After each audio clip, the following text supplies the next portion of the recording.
सबको जय मसीह की। हमारे YouTube चैनल पर आप सबका स्वागत है।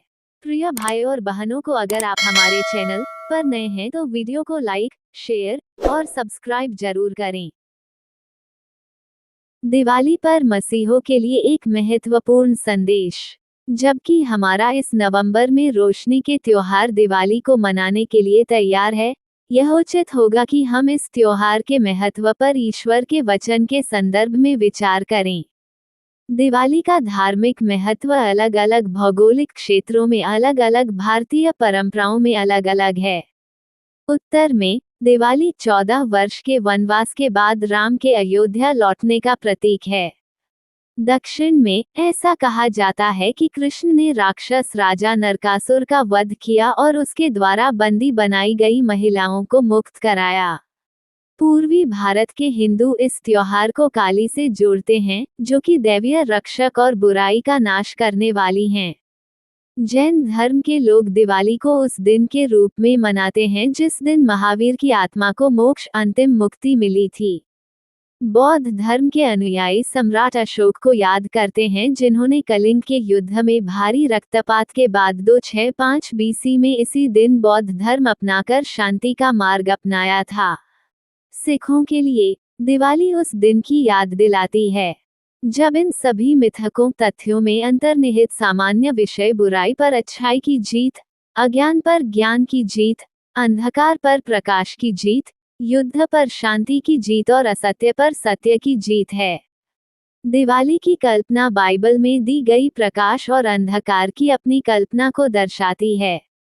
यह बाइबल की मुख्य कथा के लिए एक भारतीय रूपरेखा प्रदान करती है। ईश्वर द्वारा यीशु के जीवन, कार्य, जुनून, मृत्यु और पुनरुत्थान के माध्यम से मानवता को मुक्ति दिलाने की कहानी। उत्पत्ति 1:3-4। उजियाला हो, परमेश्वर ने कहा और उसने उजियाले को अंधकार से अलग किया। 1 यूहन्ना 1:5। उजियाला परमेश्वर के अपने चरित्र का एक रूपक है। परमेश्वर स्वयं प्रकाश है, उसमें कुछ भी अंधकार नहीं है। भजन संहिता 36:9। परमेश्वर सभी ज्ञान और सत्य का स्रोत है। तेरे प्रकाश में हम प्रकाश देखते हैं। यूहन्ना 12:46। यीशु ने साहपूर्वक दावा किया, जगत की ज्योति मैं हूँ। जो मेरे पीछे हो लेगा, वह अंधकार में न चलेगा, परंतु जीवन की ज्योति पाएगा। भजन संहिता 119:105। प्रकाश परमेश्वर के वचन, इसके लिखित रूप में का भी प्रतीक है। तेरा वचन मेरे पांव के लिए दीपक और मेरे मार्ग के लिए उजियाला है। परमेश्वर के वचन के माध्यम से ही मनुष्य अच्छाई और बुराई, सही और गलत, बुद्धि और मूर्खता तथा वास्तविकता और भ्रम के बीच अंतर करना सीखता है। परमेश्वर अपने वचन के माध्यम से हमें सत्य का खुलासा करने के बावजूद मनुष्य इसे कई बार स्वीकार नहीं करता है, क्योंकि सत्य चयनात्मक नहीं होता है और इसलिए असहज हो जाता है।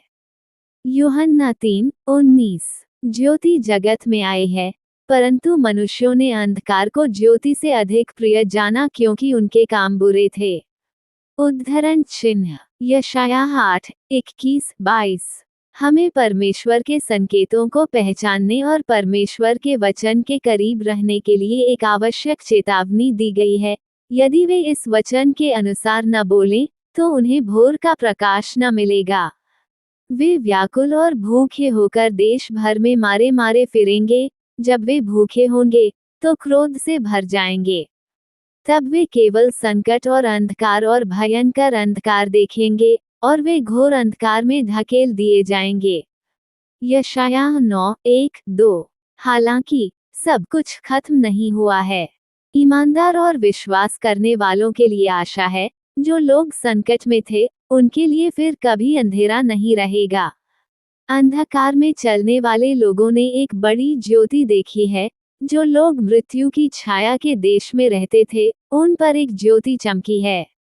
इफिसियों 5:8। यह आशा कभी खत्म नहीं होती, क्योंकि सत्य हमेशा विजयी होता है।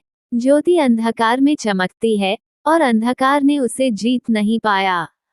हमें ज्योति की संतान बनने का आदेश दिया गया है। और उस पवित्रता की गवाही देनी है जिसकी अपेक्षा परमेश्वर हमसे करता है।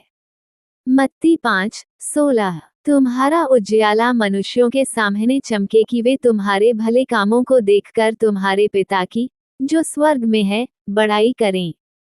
दिवाली 5 दिन, प्रार्थना के 5 तरीके। दिवाली, जिसे दीपावली भी कहा जाता है, का नाम मिट्टी के दियों की पंक्तियों से लिया गया है जो आने वाले सप्ताह के लिए दक्षिण एशियाई समुदायों को रोशन करेंगे और अंधकार पर प्रकाश की जीत का प्रतीक होंगे। सदियों से फसल उत्सव के रूप में शुरू हुआ ये त्योहार दक्षिण एशियाई आबादी के अधिकांश लोगों के लिए महत्वपूर्ण अर्थ और व्याख्याएं ले चुका है, चाहे वे हिंदू, जैन, सिख या बौद्ध हों। दुनिया भर में ये दक्षिण एशियाई विरासत, पहचान और बुराई पर अच्छाई की जीत के निरंतर विरोध का उत्सव है। इन 5 दिनों में हमारे साथ प्रार्थना कीजिए और प्रार्थना कीजिए कि संसार का प्रकाश सचमुच अनेकों लोगों के हृदयों में चमकेगा। पहला दिन, आज हिंदू सोना और रसोई के बर्तन खरीदेंगे और गृहिणियां अपने घरों की सफाई पूरी कर लेंगी। सूर्यास्त के समय श्रद्धालु मृत्यु के देवता यमराज को प्रसाद पूजा के साथ चढ़ाई जाने वाली मिठाई के साथ एक जला हुआ दिया दीपक चढ़ाएंगे और असामयिक मृत्यु से उनकी रक्षा के लिए प्रार्थना करेंगे। प्रार्थना करें कि जो लोग आध्यात्मिक शुद्धि चाहते हैं, उन्हें यीशु मसीह में यह मिल जाए, जिन्होंने हमेशा के लिए मृत्यु पर विजय प्राप्त कर ली है। वे ऐसे खजाने में निवेश करें जो कभी खत्म न हो बल्कि हमेशा के लिए बना रहे।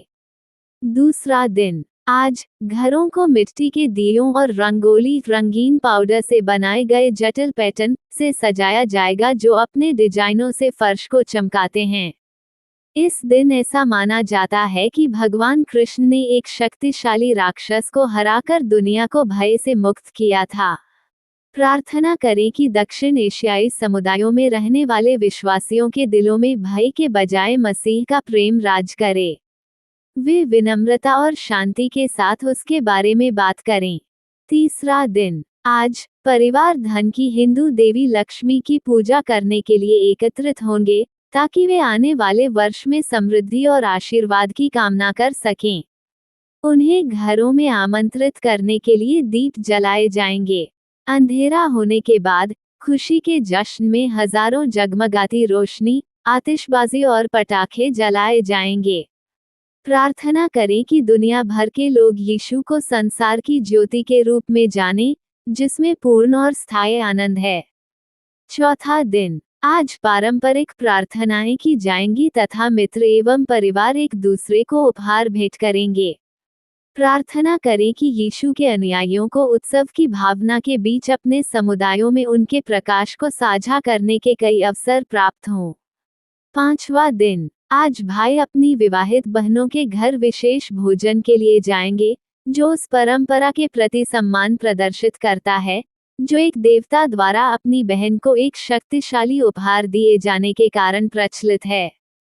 प्रार्थना करें कि जो लोग मसीह का संदेश सुनते हैं वे उसके प्रति खुले रहें, और प्रार्थना करें कि यह संदेश अनेक हृदयों को सदा के लिए प्रकाशित कर दे।